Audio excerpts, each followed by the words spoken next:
बदल गई।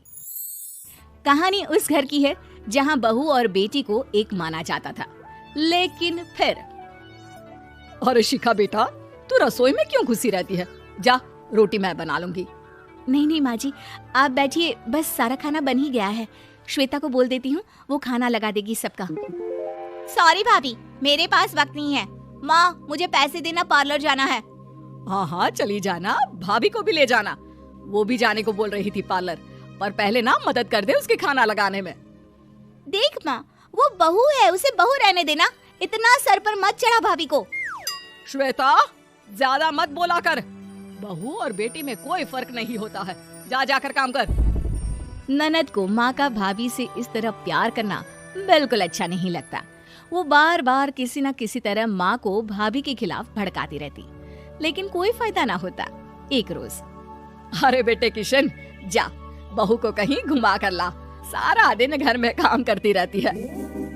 हाँ माँ, हम लोग जा रहे हैं ना गोवा।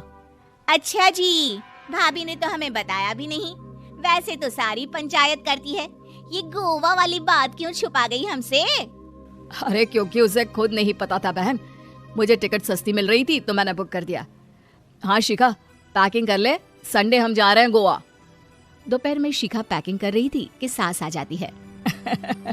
ये क्या बहू, साड़ियाँ? अरे गोवा जा रही है घूमने या फिर शादी में मायके हैं? माँ जी, ऐसा कुछ है ही नहीं, समझ में नहीं आ रहा क्या रखूं कपड़े में। अरे तेरी और श्वेता की साइज तो एक ही है, उसके कुछ मॉडर्न कपड़े ले ले, आकर लौटा देना। हाँ माँ जी, ये ठीक रहेगा। शिखा श्वेता के पास जाती है और उससे कपड़े मांगती है।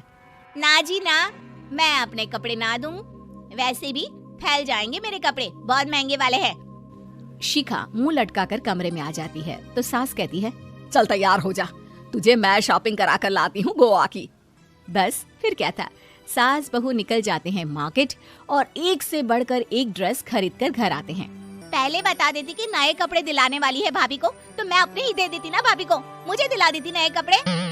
देख श्वेता, परिवार का मतलब सबके साथ रहना होता है, ना कि सिर्फ अपना सोचना।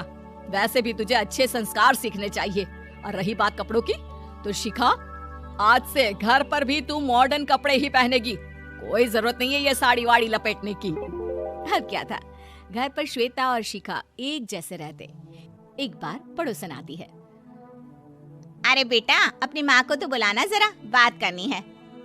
शिखा सास को बताती है और रसोई में चली जाती है। ये आपकी बेटी बहुत बड़ी हो गई है, इसके लिए एक रिश्ता है, कहो तो बता दूं। ये बेटी नहीं बहू है, घर में सब एक जैसा ही रहता है। वैसे मेरी बेटी भी बड़ी हो गई है, कोई रिश्ता हो तो जरूर बताना। पड़ोसन रिश्ता लेकर उन लोगों के घर आती है। तब श्वेता की होने वाली सास कहती है, तो ये घर है, कितने मंजिल का है? और ये बहू ने आपकी क्या पहन रखा है, जीन्स टॉप? अरे भाई, साड़ी वाड़ी नहीं है क्या इसके पास? देखिए, सर्दी है तो साड़ी में बहू कैसे मैनेज करती, वैसे पहनती है साड़ी भी। देखिए, हम लोग ठहरे पैसे वाले लोग, कोई कमी नहीं है हम लोगों के पास पैसों की, बहुत पैसे हैं, जमीन, नौकर चाकर, कार, सब कुछ है, लेकिन घर में संस्कारी बहू चाहिए, समझ रही हैं ना आप? सास कुछ कहती कि श्वेता बोल पड़ती है, हाय रे, नौकर चाकर से लेकर जमीन, कार, पैसा, हाँ, मुझे रिश्ता मंजूर है मुझे। अरे रुक जा श्वेता, मैं बात कर रही हूँ ना। देखिए, हम लोगों के घर इतनी आजादी नहीं मिलेगी। अरे हाँ कर देना माँ, हाँ कर दे जल्दी से। सास क्या करती, बेटी की शादी ऐसे घर में कर देती है जहाँ ना उनके विचार मिलते हैं और ना ही आचार। शादी के बाद एक रोज फोन पर, श्वेता बेटा, एक बार घर आ जा, बहुत दिल करता है तुझे देखने का। माँ, वो घर पर बहुत काम होता है, कैसे आऊँ? बड़ा घर है, लेकिन आने जाने वालों की लाइन ही लगी रहती है। बेटा, मैं तो जानती थी उस घर का हाल, लेकिन तू ही नहीं मान रही थी। माँ देख, हर घर का यही हाल है। तेरी बेटी को यहाँ घूंघट हटाने की परमिशन नहीं है और एक तरफ भाभी स्कर्ट पहनकर घूम रही है। बेटा, मुझे क्या पता था कि मेरी बेटी को ससुराल के नाम पर पिंजरा मिल जाएगा। अच्छा माँ, फोन रखती हूँ, सास को गर्मा गर्म रोटी खिलानी है। तुम लोगों की तरह नहीं कि एक रोटी बनाओ, एक सब्जी बनाओ, फिर सारा दिन फ्री होकर घूमो। सास फोन तो रख देती है, लेकिन सोच में पड़ जाती है कि एक तरफ बेटी जिसे कोई आजादी नहीं, वहीं दूसरी तरफ बहू जिसे देखकर लगता ही नहीं कि उसकी शादी भी हुई है। अगले रोज, शिखा, अरे ओ शिखा। हाँ माँ, क्या हुआ? कुछ चाहिए आपको? मैं जिम जा रही थी। जिम के कपड़ों में बहू को देखकर सास को घूंघट में अपनी बेटी का ख्याल आता है। देख बहू, घर में बहू की तरह रहा कर। इतने टाइट कपड़े पहनकर जिम जाना पसंद नहीं मुझे। जा जाकर रोटी बना। रोटी? माँ, अभी तो शाम के 6 बजे हैं, इस वक्त रोटी? अब क्या मेरे खाने पीने पर भी पहरा है? अरे जब मर्जी तब मैं अपने घर में खा भी नहीं सकती क्या? बहू को अजीब लगता है। वो समझ नहीं पाती कि जो सास कल तक इतनी सपोर्टिव थी, उन्हें अचानक से क्या हो गया। वो किचन में जाती है, गरम रोटी के साथ 2 तरह की सब्जी, रायता, सलाद सब लेकर सास के पास आती है।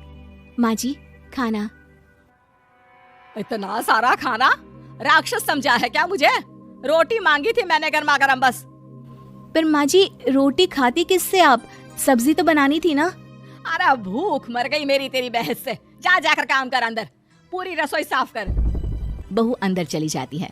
थोड़ी देर में श्वेता घर आती है। अरे शिखा, जल्दी से चाय ला, पकवान बना, मेरी बेटी आई है। अरे नहीं नहीं माँ, ड्राइवर बाहर खड़ा है। मैं तो घर का कोई सामान खरीदने के बहाने यहाँ आ गई हूँ, मुझे जाना होगा। अरे बेटा, पर कितने दिनों बाद देख रही हूँ तुझे, रहने आ जाना 2-4 दिन के लिए। आ जाऊंगी माँ, जब मेरी सास मरेगी तब। मैं तो रोज मन्नत मानती हूँ कि मेरी सास मर जाए तो अच्छा है। अच्छा चल, जा रही हूँ माँ। हे भगवान, कैसे कैसे दिन देखने पड़ रहे हैं मेरी बेटी को। सास अंदर जाती है, जहाँ श्वेता की जिम वाली सहेली का फोन आया होता है। क्या बात है, आज जिम नहीं आई? अरे पता नहीं यार, आज माँ को क्या हो गया अचानक। पर खैर कोई नहीं, लगता नहीं कि मैं अब जिम आ पाऊंगी।